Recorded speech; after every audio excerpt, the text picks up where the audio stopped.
아는 척은 순간의 체면을 지키지만 모른다고 말하는 용기는 인생 전체를 지켜줍니다. 큰 실패는 갑자기 오지 않습니다. 작은 착각, 작은 고집, 작은 허세가 쌓이고 쌓여서 결국 무너지는 겁니다. 안녕하세요. 진일보입니다. 오늘도 무언지는 모르겠지만 설레는 하루가 되실 거라는 기대가 있습니까? 없어도 있을 것이라는 긍정적인 마음가짐이 중요합니다. 오늘도 즐거운 마음으로 진일보TV 힘차게 출발합니다.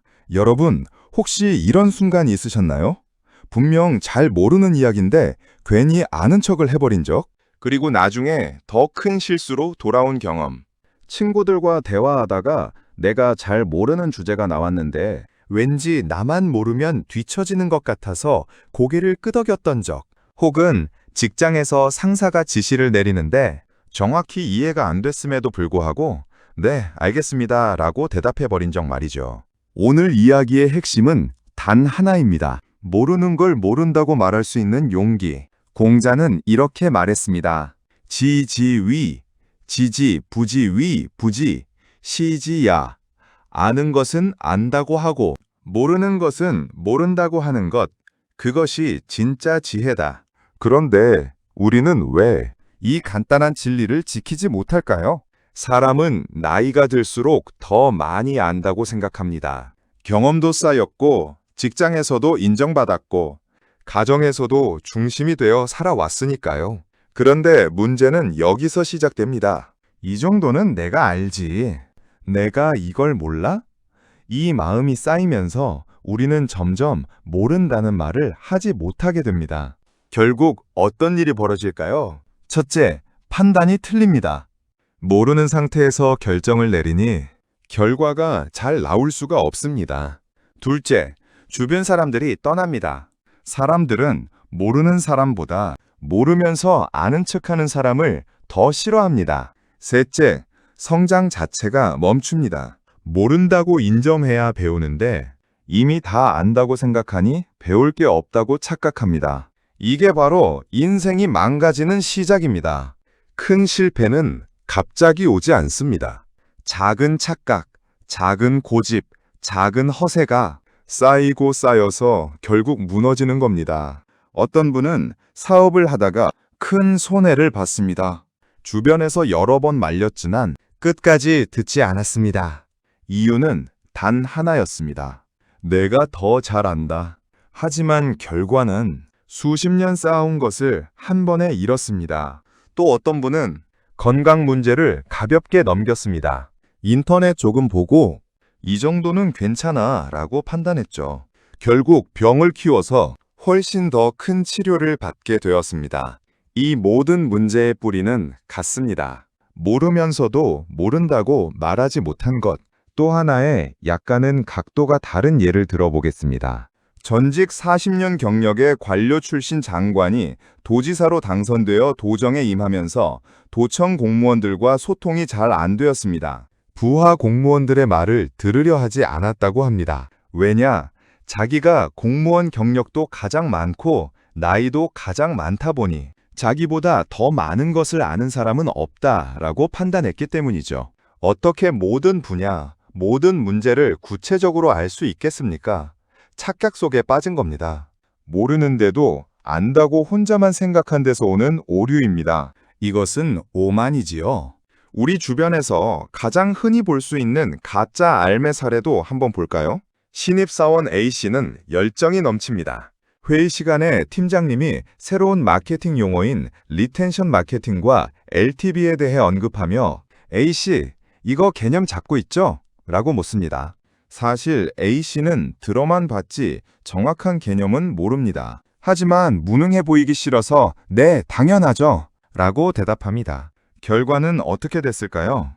퇴근 후 밤새 구글링을 하지만 잘못된 정보를 바탕으로 기획안을 작성해 결국 다음날 회의를 완전히 망쳐버립니다. 팀장님은 말씀하시죠. 모르면 물어보지 그랬어. 그럼 5분이면 끝날 일이었잖아. 여기서 공자의 말씀이 빛을 발합니다. 모르는 것을 인정했다면 배울 기회가 생겼을 텐데 아는 척을 하는 순간 배움의 문은 닫히고 실수의 문이 열린 셈이죠. 지식뿐만 아니라 감정이나 관계에서도 마찬가지입니다. 그럼 감정이나 관계에 관한 사례도 살펴볼까요? 연인 관계에서도 이런 일이 잦습니다. 상대방이 자신의 고충을 이야기하며 공감을 바랄 때 우리는 대충 안다고 생각하고 나도 다 알아. 그거 이렇게 하면 되잖아. 라며 섣부른 조언을 던집니다. 하지만 상대방이 진짜 원한 건 해결책이 아니라 진짜 내 마음을 알아주는 것이었죠. 상대방의 마음을 정확히 모른다면 사실 네 마음이 어떤지 내가 100%다 알지는 못해. 조금 더 설명해 줄 수 있어? 라고 말하는 것이 훨씬 현명합니다. 모름을 인정할 때 비로소 진정한 소통이 시작되기 때문입니다. 그럼 왜 우리는 모른다고 말하지 못할까요? 도대체 왜 우리는 이 쉬운 말을 못할까요?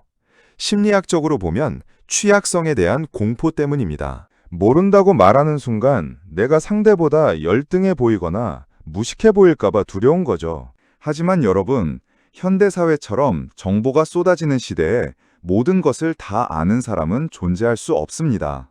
진정한 전문가는 자신의 지식의 한계를 정확히 아는 사람입니다. 제 전문 분야는 여기까지입니다. 그 너머는 잘 모르니 확인해보고 말씀드리겠습니다. 라고 말하는 전문가, 훨씬 더 신뢰가 가지 않나요? 오히려 어설프게 아는 척하는 사람이 나중에 미천이 드러났을 때 더 큰 신뢰를 잃게 됩니다.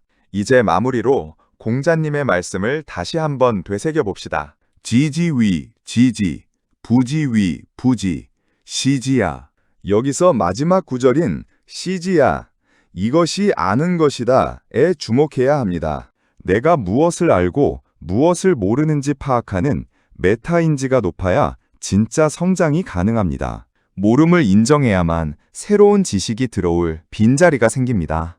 모른다고 말하는 것은 자신과 타인에게 정직해지는 용기 있는 행동입니다. 오늘부터 우리 연습해 볼까요? 누군가 무언가를 물어볼 때 혹은 대화 중에 모르는 개념이 나올 때 쑥스러워하지 말고 웃으며 이렇게 말해보세요. 아, 그건 제가 아직 잘 모르는 내용인데 설명해 주실 수 있나요? 그 순간 여러분은 아는 척하는 100명의 사람보다 훨씬 더 지혜로운 사람이 되는 것입니다. 지혜는 머릿속에 든 정보의 양이 아니라 진실을 대하는 태도에서 나오니까요. 그렇다면 어떻게 해야 할까요? 생각보다 답은 간단합니다. 첫째, 모릅니다라고 말하는 연습을 하세요. 이 말은 부끄러운 말이 아니라 가장 지혜로운 말입니다. 둘째, 질문하는 습관을 가지세요. 질문하는 사람은 절대 뒤처지지 않습니다. 셋째, 나보다 어린 사람에게도 배우세요. 지혜는 나이 순으로 오는 것이 아닙니다. 세상은 이미 바뀌고 있습니다. 넷째, 틀릴 수 있다는 것을 인정하세요. 틀림을 인정하는 순간 성장이 시작됩니다. 여러분, 인생에서 가장 위험한 사람은 아무것도 모르는 사람이 아닙니다. 모르면서도 다 안다고 믿는 사람입니다. 그리고 반대로 인생에서 가장 빠르게 성장하는 사람은 끊임없이 이렇게 말하는 사람입니다. 제가 잘 모르겠습니다. 가르쳐 주세요. 이 한 문장이 여러분의 인생을 완전히 바꿀 수 있습니다. 직장에서, 가정에서, 인간관계에서, 그리고 스스로의 삶에서도 오늘 하루 딱 한 번만이라도 이렇게 말해보세요. 이건 제가 잘 모르겠습니다. 그 순간 여러분은 이미 진짜 지혜의 길에 들어선 것입니다. 아는 척은 순간의 체면을 지키지만 모른다고 말하는 용기는 인생 전체를 지켜줍니다. 오늘의 한 문장 다시 한번 기억하세요. 지지위, 지지, 부지위, 부지, 시지야. 진짜 지혜는 겸손에서 시작됩니다. 함께 성찰하며 나아가는 삶, 그 길에 우리 진일보 TV가 늘 함께 하겠습니다. 오늘도 끝까지 시청해주신 여러분, 오늘의 실천사항 꼭 행동으로 옮겨 습관화시키리라 믿습니다. 습관화는 곧 행복한 1g을 추가하는 변화의 시작입니다. 지금까지 진일보TV 진일보였습니다. 즐거운 하루 되시고 구독과 좋아요는 저에게 큰 힘이 됩니다. 감사합니다.